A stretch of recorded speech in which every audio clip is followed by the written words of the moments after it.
इन्हीं तारीखों का इंतज़ार पूरे उत्तर प्रदेश की जनता कर रही थी और अब अन्याय करने वालों को जाना तय है। जिन्होंने किसानों को दुखी किया, जिन्होंने किसानों और गरीबों के ऊपर अन्याय किया, उनका जाना तय है। बेरोजगार नौजवान यहाँ आकर के अपने हक और सम्मान के लिए लगातार लड़े हैं। इस सरकार ने उन्हें लाठी दी है। वही नौजवान अपने बूथ और गांव जाकर के एक एक वोट दे करके सरकार को हटाने का काम करेंगे।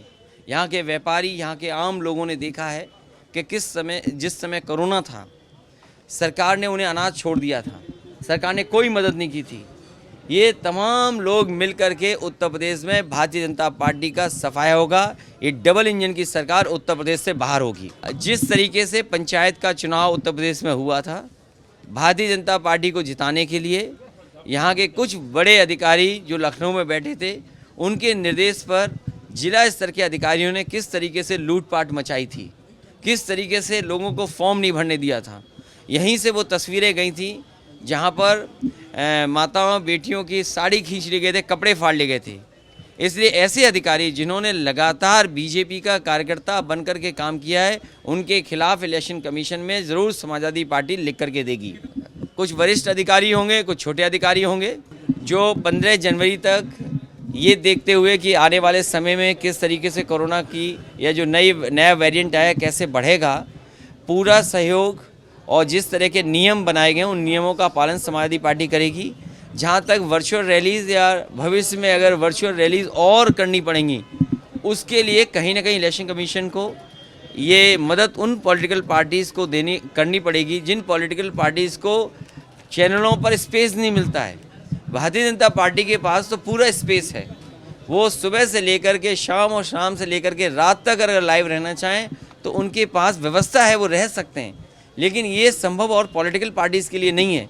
इसलिए कहीं ना कहीं इलेक्शन कमीशन ये तय करे कि जो और पॉलिटिकल पार्टीज़ हैं जिनके पास संसाधन नहीं है, इंफ्रास्ट्रक्चर नहीं है, उन्हें भी वर्चुअल रैलीज़ के लिए कहीं ना कहीं सहयोग किया जाए और जो चैनल्स हैं उन पे भी स्पेस उन्हें बराबर का मिले।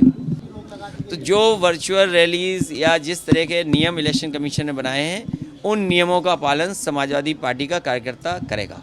ये बताइए, आपको ये नहीं लगता है कि कहीं ये बैलेंस जो बैलेंस है पूरा, ये बैलेंस आपकी पार्टी है और दूसरी पार्टियों में दुनिया भर के प्रचारक बाहर के मुख्यमंत्री भी आएंगे, तो बैलेंस ऑफ पावर आपके उल्टा ना चला जाए, ऐसा कुछ अंदर से इक्विलिब्रियम ना मेंटेन हो पाए? नहीं, देखिए, जो चैनल्स पर है या टीवी चैनल पे आने का समय की बात है, वो तो इलेक्शन कमीशन ही अगर कुछ सहयोग करेगा तभी मौका मिल पाएगा, वरना और पॉलिटिकल पार्टीज़ के पास इतना संसाधन नहीं है कि वो चैनलों पे स्पेस पा सकें।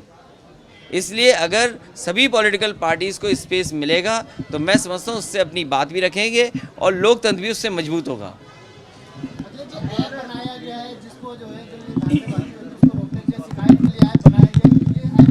ये ऐप अगर कोई शिकायत का ऐप है, सवाल ये कि कार्रवाई हो।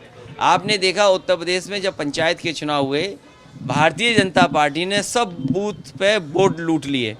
हम सब विपक्ष के लोग शिकायत करते रहे, किसी पे कार्रवाई नहीं हुई।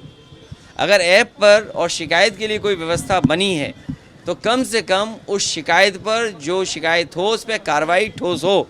आज हमने कहा कि हमारे लिए फर्जी न्यूज़ बनाई, वो बीजेपी के आईटी सेल हैं, सबसे बड़े अधिकारी हैं, वो दिल्ली में बैठते हैं, कभी मुंबई में बैठते हैं, कभी दुनिया के दूसरे हिस्से से वो करवाते हैं किसी के खिलाफ झूठा प्रचार। अब हम कहाँ कहाँ पकड़ने जाएंगे उनको?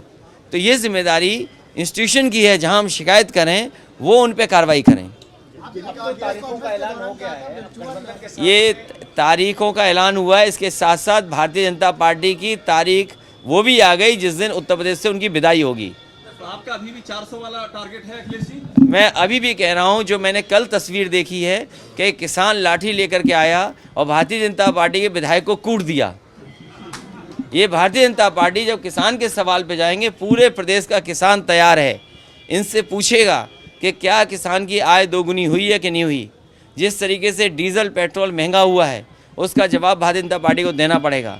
जिस तरीके से बड़े पैमाने पर नौजवानों को न नौकरी मिली न रोज़गार मिले, और अगर वो यहाँ पर रोज़गार लेने भी आए तो उन्हें अपमानित होने करके जाना पड़ा। इसलिए हर वर्ग के लोग भारतीय जनता पार्टी को हटाने के लिए तैयार हैं। और ये जो नाराज़गी दिखाई दे रही है, हो सकता है कि समाजवादी पार्टी और सहयोगियों को 400 सीटें भी जीत जाएं। एक सवाल और, भड़काऊ भाषणों पर आप क्या बोलेंगे? जो जिस तरह से भड़काऊ भाषण सामने आ रहे हैं, तो हमारे अगर भड़काऊ भाषणों पे रोक लग जाएगी तो हमारे माननीय मुख्यमंत्री तो बोल ही नहीं पाएंगे। ऐसा क्यों कह रहे हैं?